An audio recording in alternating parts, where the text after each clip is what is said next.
Hello, everybody, and welcome back to the Chilluminati podcast, episode 139. As always, I am one of your hosts, Mike Martin, joined with my wonderful two co-hosts. I didn't think of anything today. Maybe that's enough. Maybe it's just. maybe that's it. You're trying to stop me, dude? You trying to stop me? Maybe it's like, hey, these two wonderful people. No, you're like the Mario and Luigi of LA, but not the video game Mario. You've already said that. Not the video game Mario and Luigi, the movie Mario and Luigi with Bob Hoskins and John Leguizamo. Yeah, I've seen that movie. I've seen that one. Look, he is taller than me by a little bit. And also, let's be honest, if one of us is Bob Hoskins, it's probably me. I don't even know what that means. If one of us is Bob Hoskins. I don't feel like I want to explain it any more than that, but I do believe it. I think we all know what it means, sort of. I don't know that. Are you just talking about Bob Hoskins in general or Bob Hoskins on that movie specifically? Bob Hoskins on that movie specifically. Okay, I don't think anybody's. Right. I mean, I feel for the guy. You know what I mean? He didn't want to be there. Nobody wanted to be there. Nobody, not a single soul wanted to do that movie. Wanted to be there. And we got a masterpiece because of it. So, and we're that of LA. Yes, exactly. Correct. You don't want to do it at all. You'd have to be drunk to get through. I get it. But you do not have to be drunk to visit patreon.com/ChilluminatiPod because you should be stone cold sober when experiencing things that are going to change your life. That's what I think. And you know what?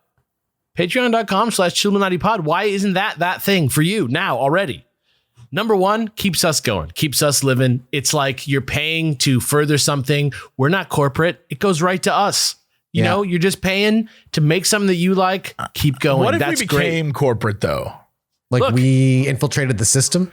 I mean, by infiltrate, I mean, what if we became the system? I mean, we're the Mario and Luigi of LA. We can do anything we want. When we have the Chilluminati Pod Network, we've gone corporate. The Chilluminati Pod Network? Even then, we're nowhere near podcasts under us. Even then, we're nowhere near. Don't paint that as the end times.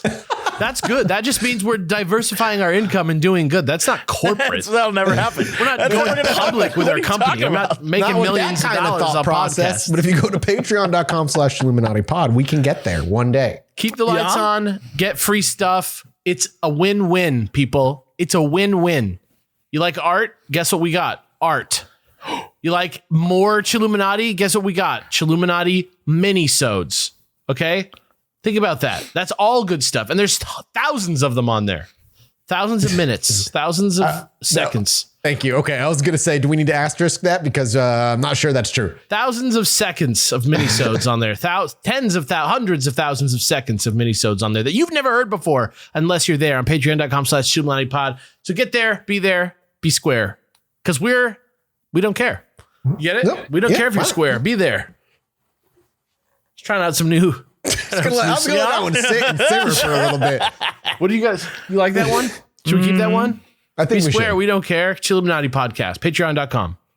Be there. Now we're here for something people have literally lost sleep over, Alex. Yes. And yes, I know you're eager. Happening. Okay, here we are finally for what might actually be the last installment of the first Chilluminati episode of 2022. I don't know what to even believe anymore. This is now the unexpected second installment of the second part of my 2022 mini mysteries. That's 3 twos. Alex, the second part of the second part of the second part. Before we begin, before we even start, I need you to know that I have seen the subreddit.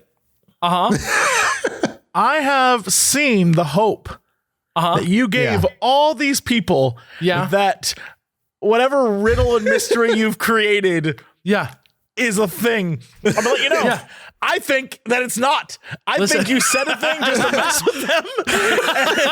and now they're all completely bought into some Q level mystery where you are about to be like, and then the dead celebrity is coming back. And I'm letting you know, I don't buy any of it. You think I just messed with them? You think I would go as far as to make something up just to convince somebody that there was a mystery involving conspiracies on the internet? If any of the three of us would, it would be you. Yeah, okay. I agree. Well, you know what? I am the fucking Mario of LA. So, and before I let you continue, how fitting that this supposed final part falls on the week of our 4th anniversary. Happy 4th anniversary, boys! On February 3rd. Is it really 4 years? February 3rd, 2018. We released our. It doesn't feel this long when you're with those you love. When you're with your true love, it doesn't feel as long. That's so interesting. 4 years. I know, right? Happy 4 years, boys. Happy 4 years. 2018? February 3rd, 2018. Yeah. What? I must have been on drugs then. Count, dude. The last How two do I years didn't agree count. to this? What? I DM'd the both of you. I got diamonds as a reply from Alex. I'll never forget. I think that meant fine. Your response was, how often? And at the time, I was like, every other week. And you're like, let's do it. Yeah, So- you know. How often? It's a good question. Unlike diamonds. Yeah, I got diamonds from Alex, which I didn't know at the time meant yes, but I was like, You know is now. this normal? You get it now. Well, yeah, I didn't know when you the all Mario that of well LA back. texts you diamonds, you know that's go time. Luigi Listen. has plans. I gotta go find Daisy. I don't know where the hell that girl at. She shows up at the end. There's something to be done about your kids. Listen, I know everybody has a lot of questions, and all I can promise is that they'll all be answered today. Starting with the one you're probably wondering about most. I call these things mini mysteries because they're just like the regular mysteries that we cover on the show, except they're shorter. So that's why I call them mini. Yeah, I got you so far following. So that's one question answered. But seriously, there is only one of our 22 topics left to get into today. So I'm feeling pretty good that this is finally going to be someone else's turn soon. But just in case, let's get moving. And speaking of moving, I have recently come into some footage taken by a family while they were moving, by car that is, and what they saw. And the video footage itself is what I'm going to be bringing to next week's minisode, which is available along with minisodes for every episode we put out in the past 2.5 years or so. Patreon.com/ChilluminatiPod, which I've gotten into already. And I will say again, as I said last time, it is the best website of 2022. Everybody's already decided. Also, ironically, I want to point out that minisodes are not mini versions of normal Chilluminati episodes, but rather a totally different style of show based on headlines. So the mini mysteries that I'm making now and the minisodes that we do most of the time, not related, and that's on me. I'll take that on. So that's another thing. That's another question answered. So I'm just trying to follow along with at least mini mysteries just lasted for this one episode. You know what I mean? As long as they're just confined to the first episode of 2022, that's fine. Yeah. And thank you, ButcherBox, for sponsoring the episode. Yes.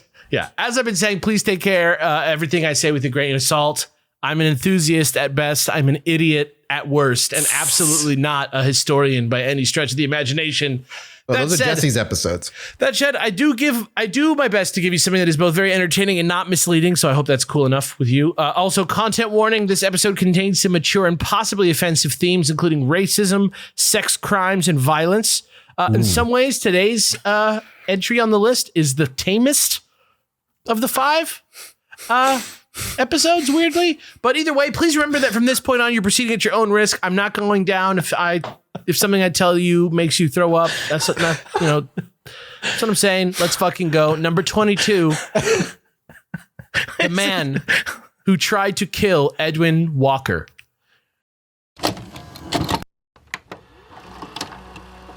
Thank you to Stamps.com for sponsoring this episode. Time is money. Don't waste either with repeated trips to the post office like I used to do. The pandemic in the many years have done a lot of things to my life, but if there's one thing it made me realize, it's how much I hated going to the post office. And Stamps.com let me skip the post office. So at least something good came from it, right? Stamps.com lets you print official postage right from your computer and saves you money in the process, so you can spend less time at the post office and more time making your customers happy. Stamps.com saves you time, money, and stress. And for more than 20 years, Stamps.com has been indispensable for over 1 million businesses. Stamps.com gives you access to all the post office and UPS shipping services you need right from your computer. And get discounts you can't find anywhere else, like up to 40% off USPS rates and 76% off UPS. Stop overpaying for shipping with Stamps.com. Sign up with promo code CHILL for a special offer that includes a 4-week trial, free postage, and a digital scale, with no long-term commitments or contracts. Just go to Stamps.com, click on the microphone in the top of the page and enter code CHILL. Thanks again to Stamps.com for sponsoring the episode.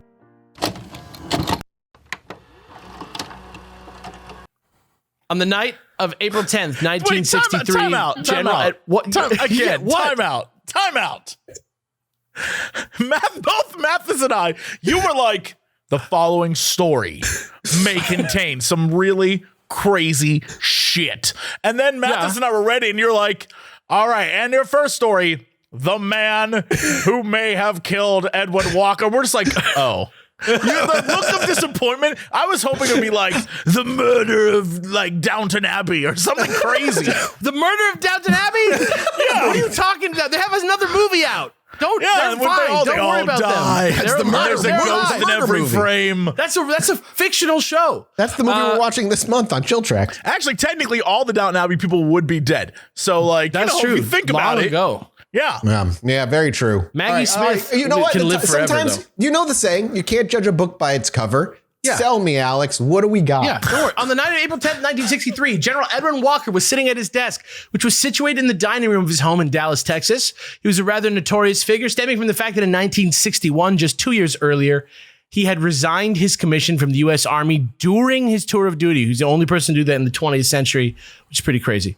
Apparently, after successfully assisting under protest in the desegregation of Central High School in Little Rock, Arkansas in 1957, Walker began listening more and more to these weird pro-segregationist, anti-communist, like Red Scare ass radio shows, which is weird that there was like, it's crazy that like now there's podcasts where people are getting all this crazy disinformation, and now like back then they were like these rich people who like would just like, literally, they were like the only people who could afford to buy a radio station. So they just like pay a fuckload of money and just like reach people with their dumbass ideas.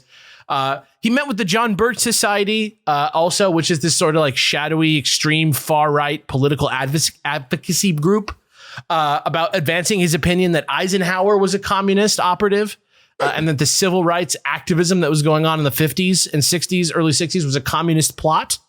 So that's the type of guy he was, real cool guy. I guess it was in 1959 was the first time that he tried to like resign and become like an evil conservative media demon type guy. But Eisenhower wouldn't accept it and instead sent him to command 10,000 troops in Germany. And while he had these 10,000 troops under his command, he'd do all these weird, like, quote unquote, pro-blue. He called it pro-blue programs, which are pro-blue in the sense that they're anti-red. And they're basically like military indoctrination programs. He'd pass out literature from the John Birch Society reading materials, and using the conservative voting index, he would like literally coerce soldiers into like, he would give them like Republican biased instructions for filling out their ballots during elections, which is like, you're like disenfranchising soldiers kind of, until he got in trouble and he was reassigned to Hawaii to work in training and ops. Which would, you know, what do you do with a general? You don't want to do anything. So in 1961, he decided he would be more successful as a racist, conspiracy theorist, political shitlord personality.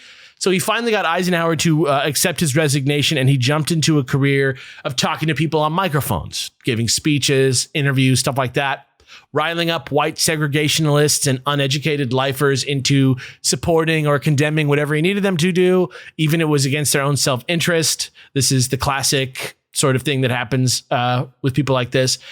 Then he ran for governor of Texas in 1962, but he dropped out after the first primary for the Democratic Party. He just like lost, got like 6th place. So he lost the race. And then later that year, 1962, he took an active role in the protesting the enrollment of an African-American veteran named James Meredith at the University of Mississippi. So literally in 57, Eisenhower asked him, hey, will you like assist in the desegregation of this school? And he was like, I don't want to, but I will. So he did that. And then now he's protesting against it.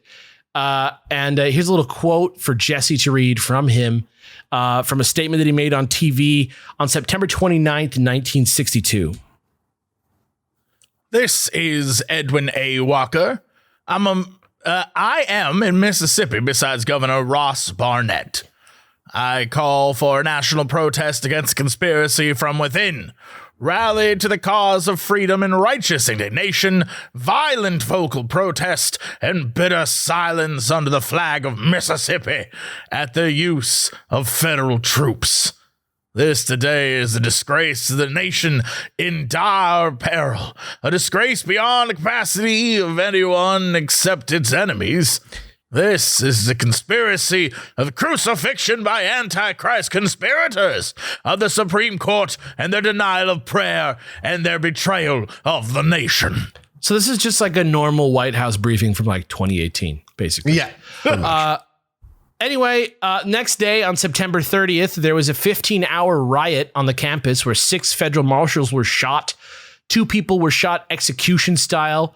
Hundreds more people were hurt. And unlike high-profile individuals who incite riots today, Walker was actually arrested on charges of sedition and insurrection, but he was eventually released on bond and greeted as a hero by a bunch of whatever the 60s version of like MAGA folks are. Like when he came out, he was like a hero to them. And in January 1963, the federal grand jury that met to indict adjourned without indicting him, and the charges were dismissed. So anyway, that's who he is. But let's go back to April 10th, 1963, when he's sitting in his dining room in April. A bullet suddenly whizzes past him, almost hits him in the head, just barely misses his head, clacks into the frame of his dining room window, sends shards of the window frame flying into his arm skin and causes him some minor injuries. According to the police working on the case, quote, whoever shot at the general was playing for keeps. The sniper wasn't trying to scare him. He was shooting to kill. Apparently, the alleged shooter had purchased the rifle that he used to shoot at the general a week after he made a speech calling for the U.S. military to, quote, liquidate the communist scourge that has descended upon the island of Cuba. So that riled this guy up who bought this gun. The shooter's wife said that on the night of the attempted assassination, the man left her a note explaining where he was going and what she should do if he did not return, and that he believed he was putting down someone who he believed to be the leader of a, quote, fascist organization. However, Walker obviously survived and went on to be a dick to literally everybody until he died of lung cancer in 1993 without a wife or any children. Though he was arrested for public lewdness after groping and propositioning undercover policemen in a public restroom in 1973, and again was arrested for public lewdness in 1977. And just to show how little he was affected by the shooting, that same year he was shot at in 1963, he also mobilized his followers into an organized attack on Adlai Stevenson on October 24th.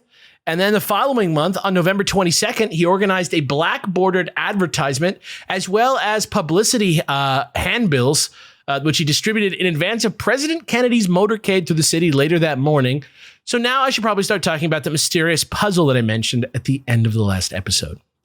So really quickly, here's the clue again.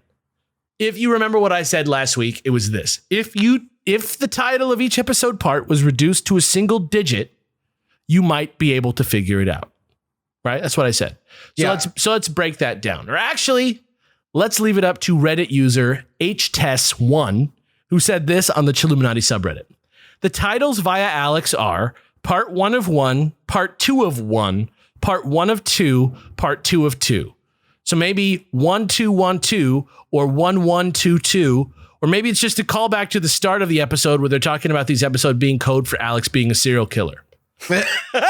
I mean, possible. We don't know. Are you about to admit to something here? So this was actually super close.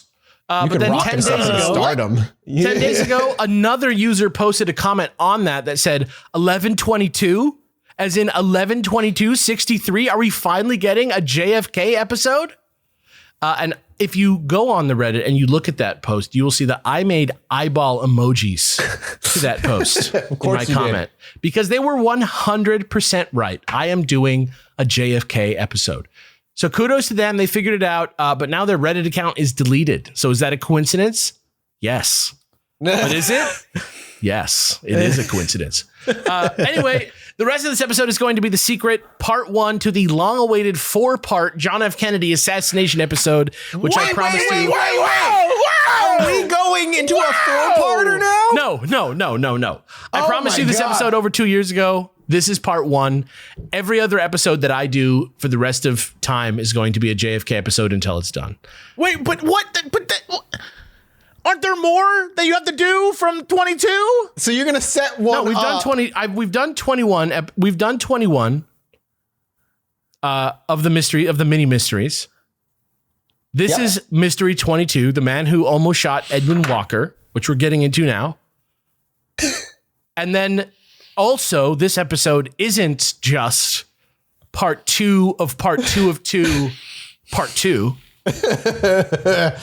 It's also part 1 of the 4-part JFK episode. Can I clarify then? After today's episode, you go on a mini hiatus from your doing episodes, and I don't go on a mini hiatus. It just life goes on. You do an episode. Everybody does episodes. No, Mathis, me. Then I do an episode about whatever I want. Mathis, then I come back with an episode about JFK. You've lost control of the entire show. Then I come back with an episode about whatever I want. This man then I come back with an episode about JFK. Control.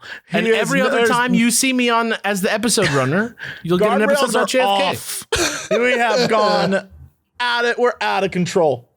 I'll bring it back under control next week. It's back under control until Alex has the reins again, which could happen at any point. You know, like. And next time I do it, no JFK. The time after that, JFK.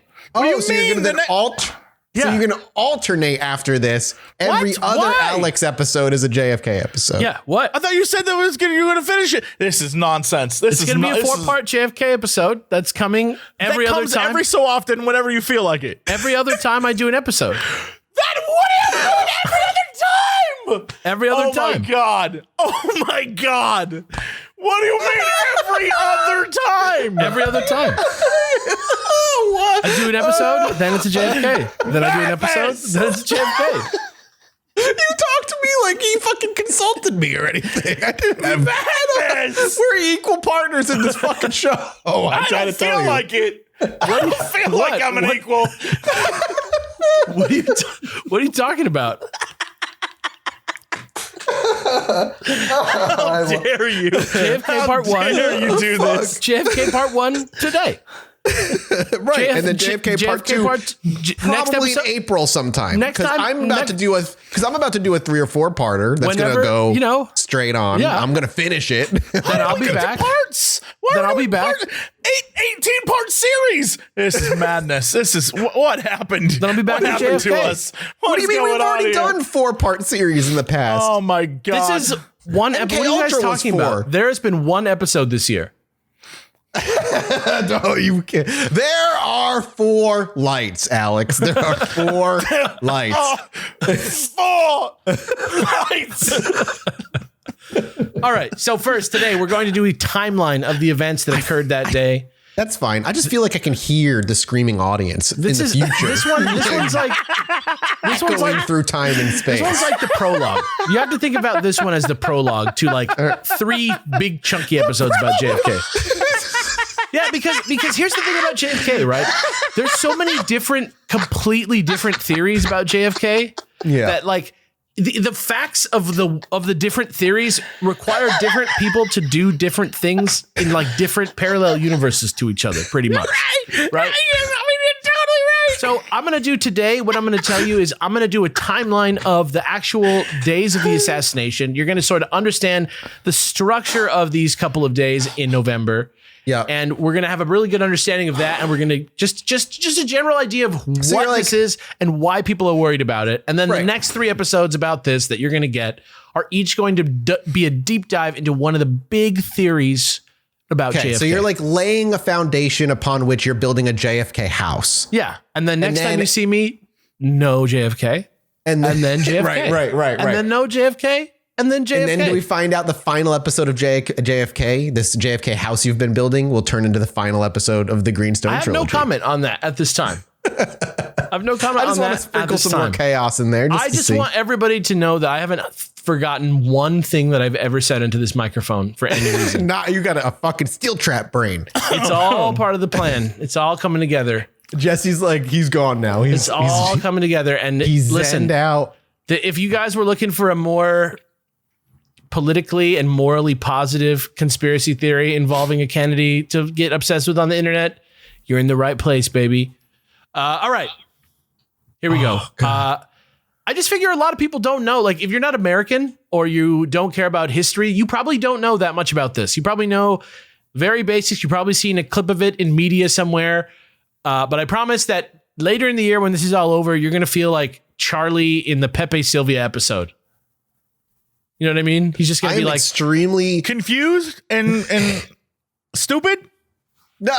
I feel I'm. Do we watch the same episode? I'm pretty sure Pepe Sylvia was Pennsylvania, and he's an idiot, and he thinks everyone in the office is getting mail from Pepe Sylvia, but there is no Pepe Sylvia because it's insane. Are you saying that everyone listening is going to go crazy and become an insane person? All right, Barney, roll the tape. I don't know what we're referencing. Barney, roll the tape. You guys can't see Barney? No. Okay, never mind. All right. For this next part, shout out to the 6th Floor Museum at Dealey Plaza in Dallas, Texas. Somebody who's seen the show is going to laugh at that. Which is actually a really cool place. What? I know. We got to get going here. I know. What, Jesse? What? Nothing. You can't nothing me after that. Nothing. We're fine. It's all good. What happened? I have an understanding of what's about to happen. I do. Mathis prepared for the... It's okay. You know what? I'm prepared too. It's fine. Thank you. I'm curious what month the final episode of JFK is going to happen. Like I'm like, is it going to be like December 2022 and it all wraps up? I hope I do more than 6 episodes this year. Sure. Yeah, that makes sense. Yeah. You got a nice chunky break coming up though. So. Yes. Are we all okay now? Are we ready to go into the timeline of the JFK assassination? I'm very ready. I'm good. Here we go. Shout outs to the 6th Floor Museum at Dealey Plaza in Dallas. It's very cool in there if you have a chance to go check it out. I was there like maybe 8 or 9 years ago. It's really creepy actually to just stand there and be in that place that you see from like literally like Intro to Watchmen, a million video games. Like just, it's, you know, it's a place that's like iconic outside of history and in media because it's so important to American history. But it's such a negative event. So it's really weird because it's not really like, you know, it was just one guy that died, but it's just a crazy thing. But yeah. Anyway, if you didn't already figure it out, the man who shot at General Walker, Edwin Walker, was none other than Lee Harvey Oswald, a man who just a few months later would become famous for fatally shooting then current U.S. President John F. Kennedy while he was out in a motorcade through downtown Dallas. There's a lot of theories out there as to exactly who, or more accurately, what kind of person Lee Harvey Oswald is, and we'll go deeper into that one of the next episodes. But for now, let's just say he was a man from Louisiana who joined the Marines at 17, got in a lot of trouble while he was there, was honorably released into the reserve after being jailed, and then he flew to Europe and defected over to the Soviet Union at age 20 in 1959. So tumultuous youth. Before he was 20, he went to the Marines, dropped out, and moved to the Soviet Union and like met someone there. While there, he gets married to a woman called Marina. He had a little girl with her. And then just a few years later, they petitioned for a visa, are able to return to Dallas together in 1962, where they have another daughter. And he bounces between a couple odd jobs here and there in Dallas while he's there.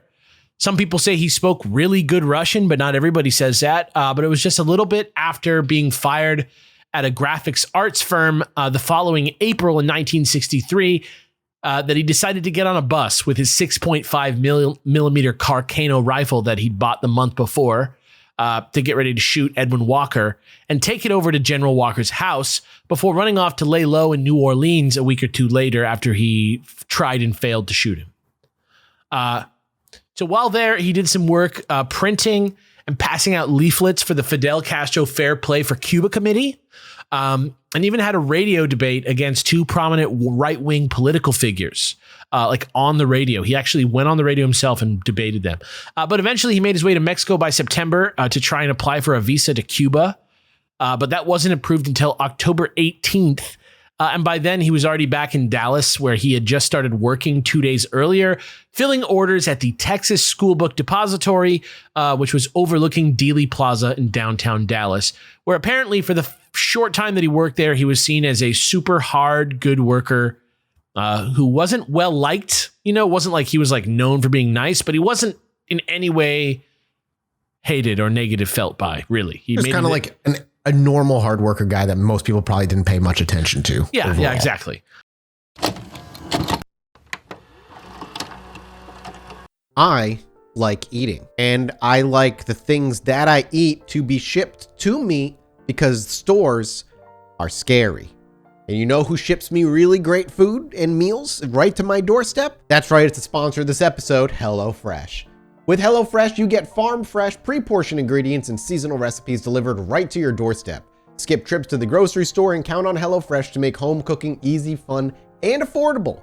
That's why it's America's #1 meal kit. Hellofresh offers the flexibility you need to easily customize your order online or in the app. Easily change your delivery day, food preferences, and plan size, or skip a week whenever you need to. HelloFresh is 72% cheaper than a restaurant meal of the same quality, and you can save, on average, over $65 a month when you order HelloFresh instead of going grocery shopping. That's money back in your pocket. I've been using HelloFresh now twice a week for almost a year, I think, at this point. And listen, you've heard me say it a million times, and I'll just keep on saying it. I ain't changing anytime soon. It's just way too convenient for me, and I am a man, if not of anything but convenience. Go to HelloFresh.com/chill16 and use code chill16 for up to 16 free meals and 3 free gifts. Yeah, that's right. HelloFresh.com/chill16 with code chill16 for 16 free meals and 3 free gifts. Thanks again to HelloFresh, America's #1 meal kit.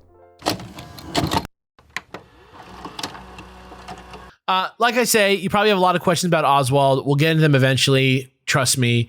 But for now, I'm going to continue with the timeline. You're laying the foundation, a deep dive into Oswald. I'm excited for when we do that because I know a lot about him too. And he's a fucking weird but fascinating dude. So here is a quote for Mathis to read from the news on November 8th, 1963 to get us started. Set the tone, give everybody the vibes. President Kennedy's itinerary in Texas has now been made official. In addition to stops in Houston, Austin, and San Antonio, the chief executive will be in Dallas and Fort Worth on November 22nd. Mr. Kennedy's Dallas appearance will be in the form of a noon speech sponsored by the influential Dallas Citizens Council and the Graduate Research Center. It will be held either in the Trade Mart or on Stemmons Freeway or the Women's Building at the State Fairgrounds. Yeah.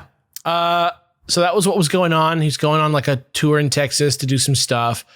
On November 16th, 8 days later, plans are finalized and includes a motorcade running from Dallas Love Field, which is an airport, to a luncheon, which ended up being scheduled at the Trade Mart of the two locations. And on the 21st, one day before the actual motorcade was going to happen, the actual route the cars were going to drive was published in the newspaper, which I guess makes sense if you want to come out and see the president, but also seems like a security risk in hindsight, considering what the hell went down. But I mean, I don't know. People want to go get in line, take pictures, wave at the president, so it makes sense. And I feel like nobody had been assassanated before, so.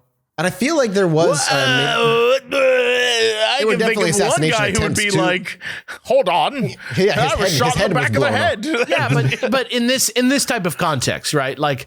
This was a totally different type of assassination than Abraham Lincoln. That was like somebody got in close to him, put a gun to his head, and pulled the trigger. What's more interesting too is that in this time too, Dallas was horrendously anti-Kennedy. Like going into Dallas as Kennedy and going in with the white people in Dallas were very anti-Kennedy. Let's put it that way. Yes, but I was trying to say they were aggressively so, like to the point where it was a danger, but he still wanted to go out there anyway. Yes, and speaking of which. Let me give you a little, I said Edwin Walker published like a pamphlet that he handed out and put on people's cars that day. Here's the text of that pamphlet for Jesse to read.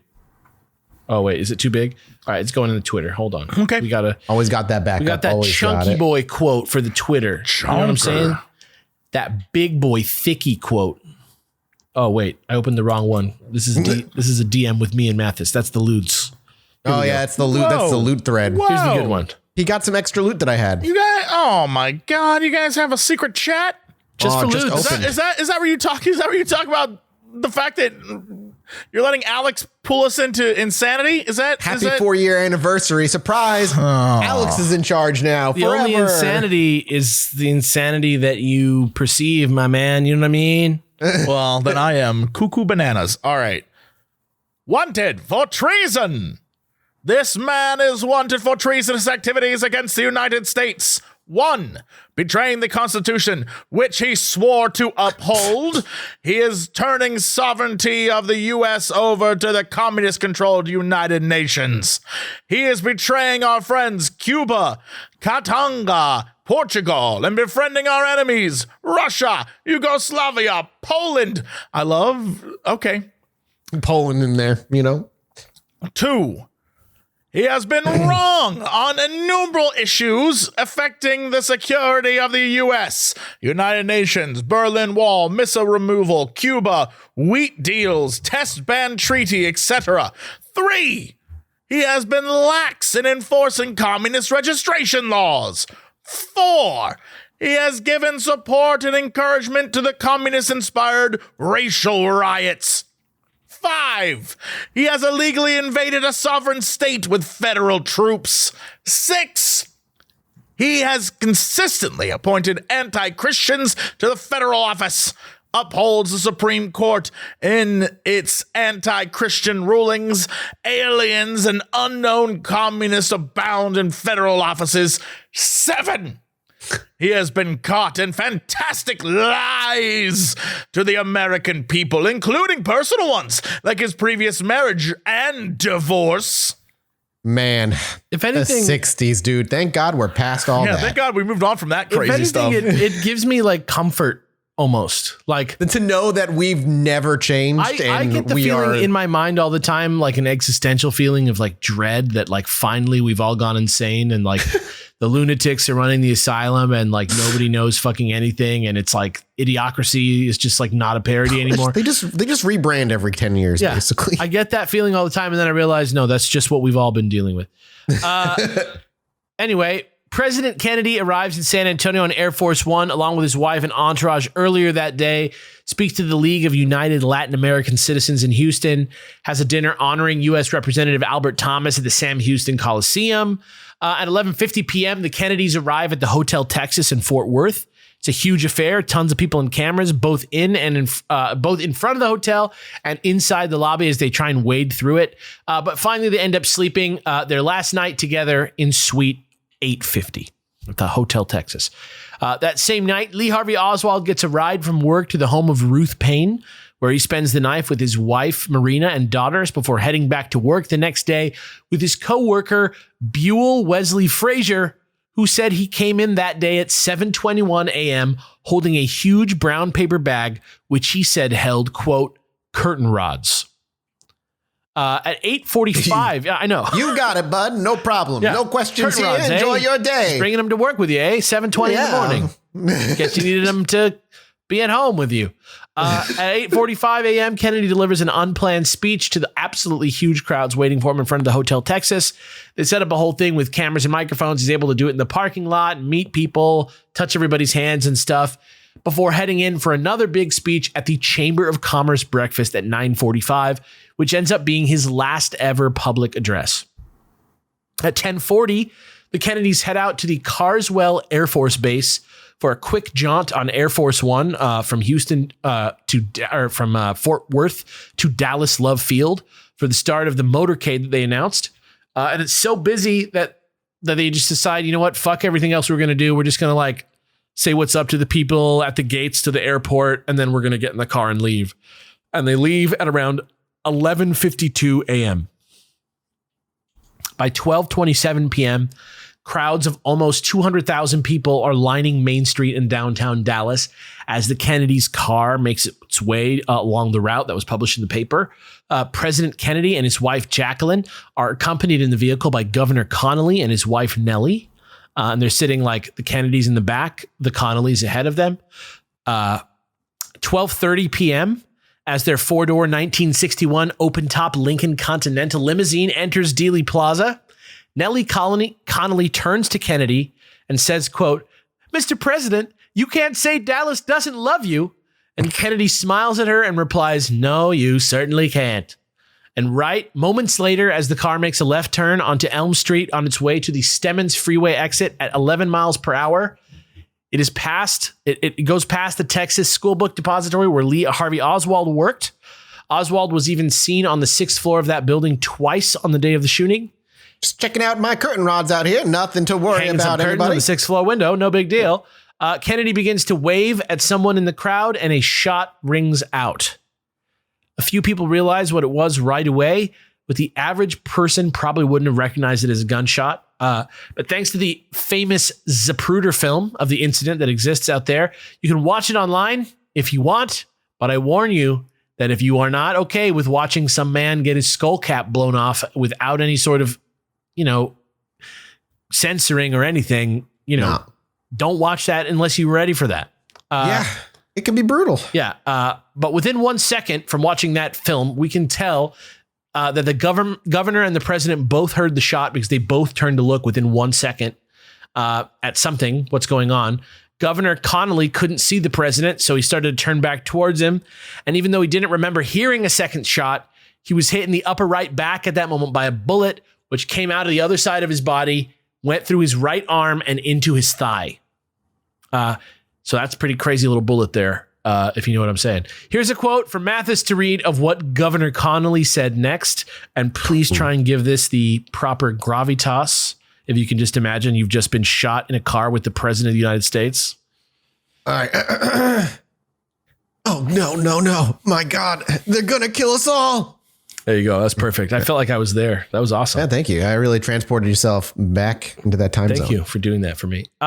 Even though the governor didn't remember hearing it, 80% of the people there that day remember hearing 3 shots in pretty short order. Nellie Connolly, the governor's wife, said that after hearing a loud sound off to her right, she remembers looking at the president, who we can confirm from the film then raised his elbows in front of his neck and face. Then she heard a second shot and her husband yelling. And when she turned to look at her husband, a third shot rang out and she was suddenly splashed and covered with warm bits of skull, blood, and brain while she was looking away.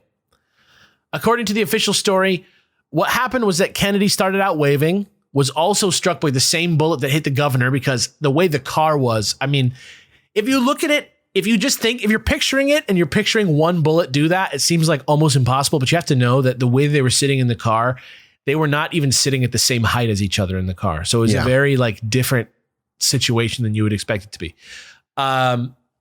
So he's hit by the same bullet that hits the governor. It goes through his neck, it goes through a spinal vertebra, and it nicks the top of his right lung. And then he alone is hit by the third bullet, which enters the rear of his skull, blowing his scalp and brain out through the other side and into and onto the car and the Secret Service agents riding on the car. According to Agent Clint Hill, who was riding one car behind the president, 5 seconds passed between the first shot that he heard and the one that killed the president. So just to give you an idea of how fast this all went down, it was about 3 shots in the time it takes for 5 seconds to pass by. Though she later had no memory of doing so, after JFK was hit in the head, Jackie Kennedy began climbing out the back of the limousine. If you look at the Zapruder film, to me, it looks like maybe she's reaching for something or calling to someone around her or maybe trying to scoop up some of the brain matter or something like that. And then they all suddenly get back down into the car and speed off. I have a quote from Jackie Onassis for Jesse to read here. There you go. All the ride to the hospital, I kept bending over. Is that what I just? All the ride to the hospital, I kept bending over him saying, Jack, can you hear me? I love you, Jack. I kept holding the top of his head down, trying to keep the brains in. Pretty fucked up shit. But at 12:32, Lee Harvey Oswald is seen in the second floor lunchroom at the Texas School Book Depository within 90 seconds of the shooting, before leaving the building and grabbing a taxi back over to where he's staying in a part of Dallas known as Oak Cliff. By 12:34, which again, this is 4 minutes after this has happened, announcements start to come over the newswire reporting the shooting.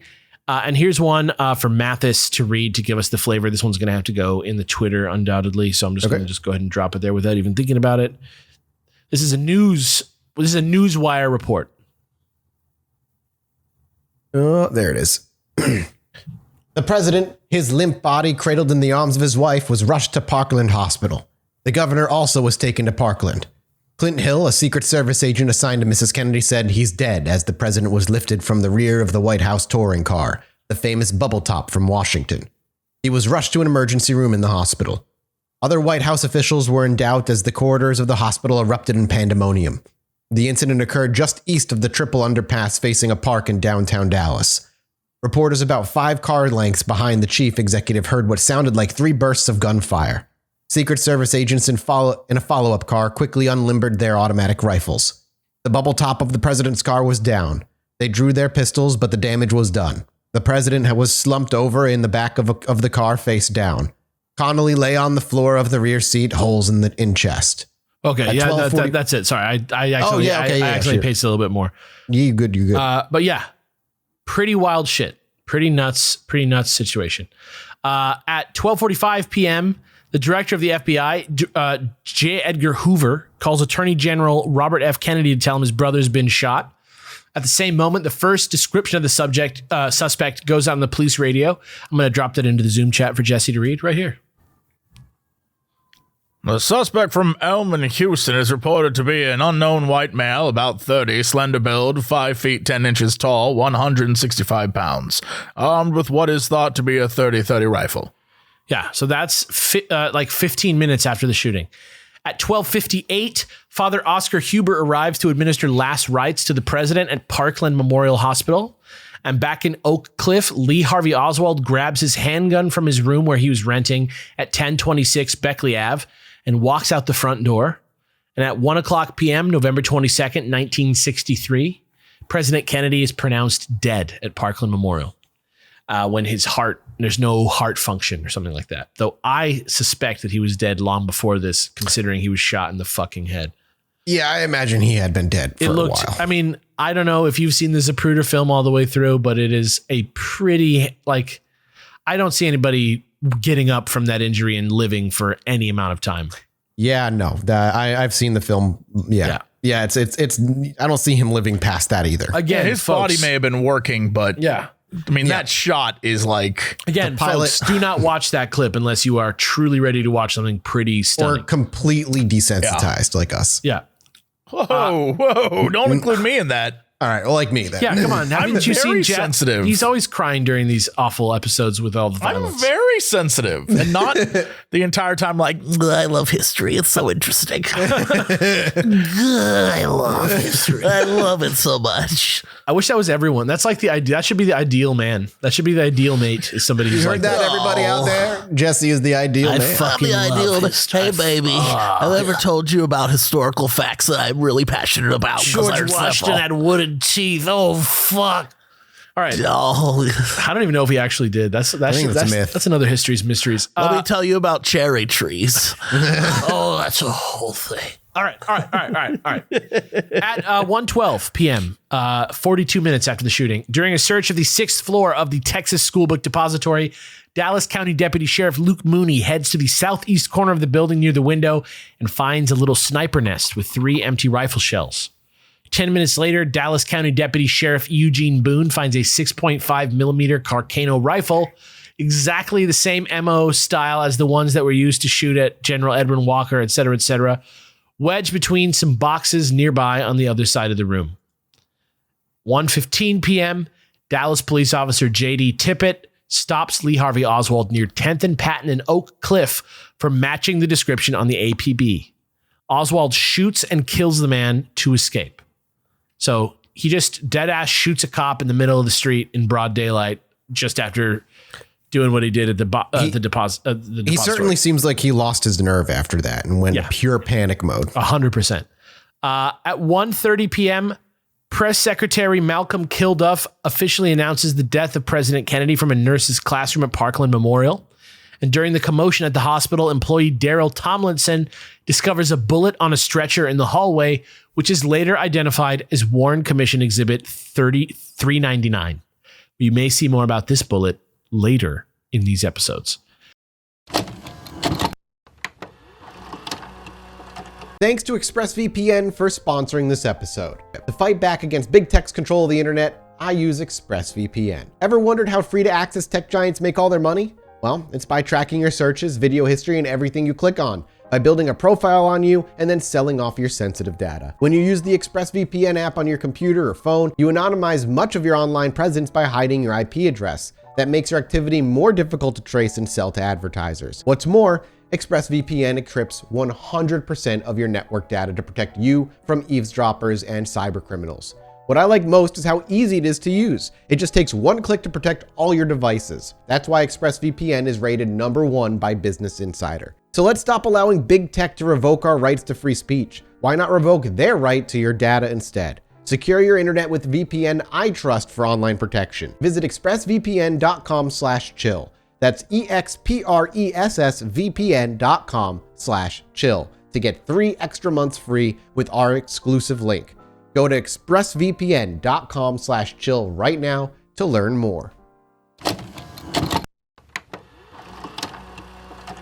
At 1:50 p.m., after trying to sneak into a movie theater without buying a ticket and having the cops called on him, police subdue and arrest Lee Harvey Oswald on Jefferson Boulevard in Oak Cliff at the Texas Theater. Insane factoid that he, rather than pay, he tried to sneak in. I know, right? Yeah. That's crazy. It's always been crazy. It's just, it seemed, I don't know. I think he was not thinking clearly. Yeah, I clearly think he lost his nerve after that, and just went manic. That is, if you believe the official story. Just kidding. Yeah. By 2:20. That's another one. Yeah. I don't know if you've noticed, but I've been laying seeds throughout this of weird things that maybe are going to come back later. So you can break those down. I have my belief in what happened, and I'll be curious to see. I'm going to ask you guys at the end what your official thoughts on it are, because I'm not going to weigh in until the very end of the whole thing. With what I think, but. Yeah. By 2:20 p.m., he's already being interrogated by Captain Will Fritz at Dallas Police Headquarters. And over the next 2 hours, Ruth Payne's house, where his wife was staying, and his room in Oak Cliff are both searched. And Oswald is taken to several identification lineup type situations. At 2:38 p.m., just 2 hours after the shooting, Vice President Lyndon B. Johnson, who was also in the motorcade and did not get hurt, is given the oath of office aboard Air Force One. By 6:35 p.m., President's body is given an autopsy at Bethesda Naval Hospital in Maryland. And by 7:10, Oswald is charged with the murder of Officer Phil Tippett, or J.D. Tippett. Phil Tippett is somebody totally different. The next day at 1:30 a.m., the Dallas police formally charge Oswald with the president's murder, and they hold a press showing with Oswald in the basement assembly room at police headquarters. He claims to be a patsy set up because of his history in the Soviet Union, which I barely got into a second ago. And Oswald is also identified as the owner of the Carcano rifle. At 1:30 p.m., just 25 hours later, President Johnson holds his first cabinet meeting already, which is nuts. On November 24th at 11:17 a.m., Carousel Club owner Jack Ruby sends a $25 money order to his employee Karen Littlelyn Bennett from a Western Union near police headquarters downtown at 11:17 a.m. At 11:21, during a prisoner transfer in the basement of police headquarters, just 4 minutes later, Jack Ruby steps out of the crowd and fatally shoots Oswald live on NBC. It's nuts. That's one of the only times that's ever happened. Oswald is taken to Parkland Memorial, where some of the same doctors who worked on Kennedy try to save his life now. But at 1:07 p.m., I doubt they were working super hard, number one. But number two, at 1:07 p.m., almost exactly 2 days after the shooting the president, he's pronounced dead himself, which also doesn't normally happen to people who are in police custody. 5 days later, on November 29th, the Warren Commission, aka the President's Commission on the Assassination of President Kennedy, is formed by President Johnson. And the final report concluded that Oswald acted alone in killing the president and wounding Connolly, and that Jack Ruby acted alone in killing Oswald. It was 888 pages long and was released to the public 3 days after it was presented to President Johnson on September 24th, 1964, not even a year later. And that, my friends, is the timeline and the story of the man who tried to kill Edwin Walker. We'll be getting much deeper into this story as time goes on, but for now, let's just quickly take a look at an article from this week in the New York Post for a little taste of what discourse is like around the assassination today. Basically, the article is covering the release of a new book by the now 90-year-old forensic pathologist, a guy called Dr. Cyril Wecht, who in 1978 declared that Lee Harvey Oswald did not act alone in assassinating the president. He believes it's, quote, bullshit that young people today are being taught that the president was killed by a lone unhinged gunman. He believes that Oswald was some kind of CIA agent that maybe the order came from somebody like Allen Dulles, who was the director of the CIA from 1953 to 1961 and who was disgruntled by the way Kennedy handled the failed Bay of Pigs invasion in Cuba. If you want to learn more about Dulles, go listen to our MK Ultra episode. Yeah, he is a central figure in the entire creation of that. Basically, there was an invasion in Cuba that was going to be like a big game changer for like communist control in the region. At the very last minute, Kennedy sort of like soft-dicked it and decided not to do it. That it was probably smarter not to fucking invade Cuba for no reason. And he was right. 100%. He made the right call, but basically he left those people to die on that beach without authorizing their air support. And so you can imagine how there's some seriously high up people at the government that are pretty pissed at Kennedy for that. And it's even more complex than that, but we're not. The best way to imagine it, if you're thinking about today, in today's world, is the same reaction people had when we left Afghanistan. And there were many people that worked with us that we had secretly had on the books. And then it was like, we got to go. Yeah. And then you saw all the people who were freaked out, like, we're leaving, people that helped us behind. Very similar in sort of attitude of, you can understand why people be very upset. Except this was also doubly worse because these people were like, the plan is this, we're going to go do this. And at this moment, this is going to happen. Yeah. And then that thing just didn't happen and they all died. You know what I mean?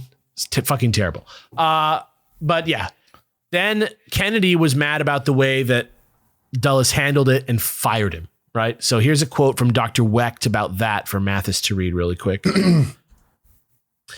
Kennedy had fired Allen Dulles because he was really pissed off about what the CIA was doing. Then who gets appointed to the Warren Commission? Dulles. It stinks to high heaven. Yeah. I mean, it speaks to this. I mean, one day I would love to do like a proper CIA series at some point, but it speaks to the power the CIA has because, I mean, they were created to operate outside the bounds of normal law. And when you're just like, okay, you can't do that anymore, the people over there are going to be like, maybe we can though. Right. That's that's if there was one thing that I could like know about the government, it's like how real the like X-Files-ness is. Yeah. Again, go listen to our MK Ultra for just the base of like what that was like and a hint at many of the other projects that they were doing and still probably are doing today. I just want to know how like shadow governmenty it is. I want to know like how Game of Thrones it is between all the different agencies. I'm just interested in that. I wonder if you could look at the Kennedy assassination as the final nail in the coffin, that if anybody being able to stop the CIA from becoming the beast that they eventually do become. I mean, they were already a beast in the 60s and many, many ways, but there were still people attempting to put them in reins on them. And that stopped. Even now, like there's power, but like between the FBI and the CIA. Look at all the stuff with what's his name? Who blew the whistle on Hillary or whatever. What the hell is his name? Wait, no. Jesse can help me with this. What's this guy's name? The FBI guy, the Boy Scout guy who was like, I had to say something. And he basically lost Clinton the election. What the fuck is that guy's name? There's so many things that have happened now. I thought I would never forget this man's name, but literally so much shit has happened that I can't think of it. What the hell is his name? He wrote CIA training. He's wiped our minds, dude. James Comey. Yeah, James Comey. Yes. He wrote a book. Oh my God. Boy, did I. Yeah.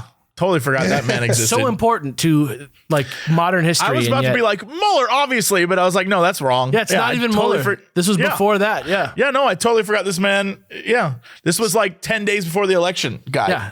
Think about Comey, think about Mueller, think about how much effect those things have on the politics of the country. It's pretty nuts.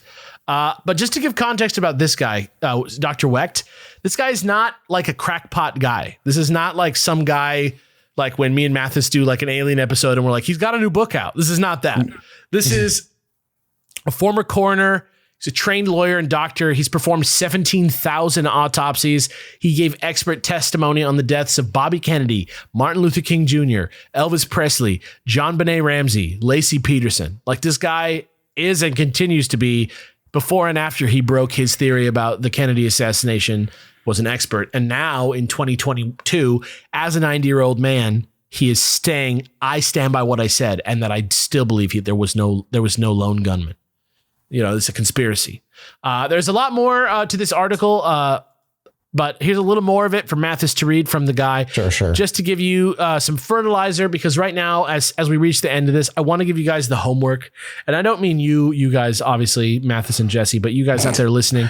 I want you to consume as much. There's so much I want to talk about. Really, what I wanted to do was I want to encourage a situation where you can consume as much bullshit about the JF Kennedy assassination as you can to prepare for these episodes, but also know that you're doing it in the mindset that, American culture is just a metatextual map of nonsense, and that we'll never know for sure what's true and what's not.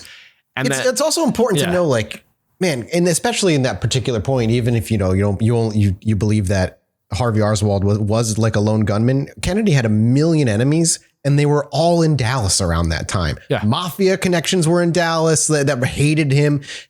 Tons of mafia have claimed that they were the ones to fire the fatal bullet. Like, there's a lot out there. You don't have to start on the fringe to find details about this that are upsetting. Exactly. You can read just the Warren Report. I read so much of the Warren Report, and even in that, there's just like threads that go nowhere. Even as vice president, a big reason he immediately started having cabinet meetings is because they hated each other. And this was back in the day when your vice president was more somebody that was from the other party that to like sow a unity. Yeah. In that way. It used to be second place. Yeah. Literally, it used to be kind of a second place prize. But Johnson hated Kennedy and was, thrilled to just become president. That's a whole other, that alone is like one of the theories. That could be a whole theory right there. But yeah, this is. Am I reading this? Yeah, this is a quote from that article from the other day in the New York Post. Okay. In 1978, Wecht, as a member of the forensic pathology panel assembled by the House Select Committee of Assassinations, HSCA, testified in favor of a second gunman. He was the lone dissenter. I really stood alone, he said. For one, the gunshot wound in Kennedy's back, which the Warren Commission said had an upward trajectory, couldn't have been caused by Oswald as the sole assassin firing from above, Wecht said. Under the single bullet theory, Oswald is the sole assassin. He's firing from the 6th floor window as the Texas School Book Depository building, so the bullet is moving from up downward, right? So how the hell could it go upward? Wecht believes an additional shot from a second gunman was fired from the front behind the picket fence on the grassy knoll, and that 2 bullets hit Kennedy, one from the rear and one from the front. We'll talk about it. Yeah. That's, to me, this little quote here and this thought is the like seed in the 70s of like the scripts that people started really like sort of using to make this into a big conspiracy theory.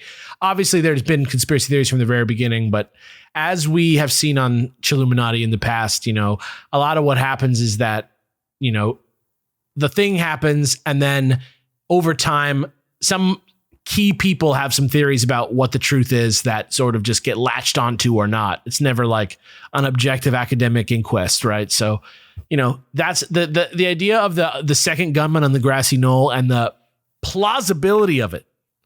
The extreme plausibility of it at a glance is the thing that really, I think, drives people nuts about this whole thing. There's not a comprehensive theory that explains all the weird things that people see and that answers every question that people have about this. But yeah, there you have it, folks. 22 mini mysteries. Wow. Wasn't that fun? Do you want to know what I believe? Are we going to talk about that a little bit, or do you want to leave that for later? Yeah, I do. I want to ask you guys, what do you guys think happened? So I've done a lot of again, if you're a conspiracy guy, this is one of the topics you read and spend a lot of time in. I am with this guy where I think there were 2 shooters. However, I don't think the second bullet came from the grassy knoll. I believe what happened was the first bullet was fired and it spooked like a Secret Service agent that was nearby. And he accidentally fired off a bullet, which when he was pulling his pistol, which hit the back of Kennedy, which did that rigid motion, which sent him up. And I think Oswald fired his second shot, which killed, which would have hit the head of Kennedy and killed him. So we fired the first one, missed, hit that guy. I think a Secret Service agent pulled in accidentally. And I think we'll talk about that when we get to that aspect. And then I think Oswald finished the job. Yeah. That's my belief. Man, this is one of those things that I obviously don't have answers like most people don't have answers, right? Mm-hmm. But I would love answers. I mean, truly, I if I had to guess, I would say this was one of those things that, like, out of all the conspiracy theories, most of them can be debunked in some way. You know what I mean? Like, there's clearly some debunking, but the CIA one, it's a hard one to debunk because the CIA is so secretive. Mm-hmm. And so you can say pretty much anything you want about the CIA killing Kennedy, and it could be true. And I think because that's the case, I think of all the conspiracy theories, that's the most fun. Just because it's like, ooh, the CIA, they're creepy. But I have no clue. I don't know. I am excited to see what you turn up, Alex, in your top 10. There's all kinds of things. There's mafia stuff. There's alien stuff. I never bought mafia. I never bought aliens. I never even but I also can't buy, because it's so insane, I can't buy Lone Gunman. Like, I can't buy that either. It's too crazy. I don't know. If you guys want a primer, I think a great shortcut. First of all, it's not factually accurate. I want to open with that. But if you want a good primer on the vibe of the Kennedy assassination conspiraciness and stuff, I recommend watching the classic 1991 Oliver Stone movie, JFK. Back and to the left. It is long. Yep. It is long. It is not that good of a movie, but it is really interesting if you like JFK, and you'll really finally understand that one Seinfeld episode a lot better, because Wayne Knight is in both the movie JFK and in the show Seinfeld, and it really pays off. And the magic bullet, yeah. Yeah, it really pays off if you've seen that. Yeah. Yeah. That's actually one we should do on Chilluminati 3000 or whatever the ripoff show we're doing is called. How dare you? How dare you? People loved Mazes and Monsters. They had a really good time with it. Well, they loved our watching of it. I'd say is a more accurate thing. Yeah, you're probably right. Yeah. I loved watching that movie. I had a great time watching it, but it was because I was with 3 friends and I wasn't alone with just the message of that movie to sit with. Fair enough. Fair enough. But that was fun. Thank you guys for a fun first episode of the year, and I hope the second episode of the year is just as neat as the first one. Yeah, it's going to be a good time. We're going back to Serial Killer Land on the next episode, everybody. Get ready. Remember, it's going to be a joyful ride. As far as Alex is concerned, JFK, no JFK. JFK, no JFK. You get it? That's the pattern. I got the pattern. I'm excited. I got you guys. I tricked you all. I'm the Riddler and you're Batman. I got you. I'm the best. Every mystery, every episode that I do is going to be set in mid-century America this whole year. Get ready. Goodbye. All right. Goodbye, everybody. Goodbye. Anyway, me and my wife were sitting outside indulging on our porch one night, enjoying ourselves. I needed to go to the bathroom, so I stepped back inside, and after a few moments, I hear my wife go, "Holy shit, get out here." So I quickly dash back outside, and she's looking up at the sky in awe. I look up too, and there's a perfect line of dozen lights traveling across the sky.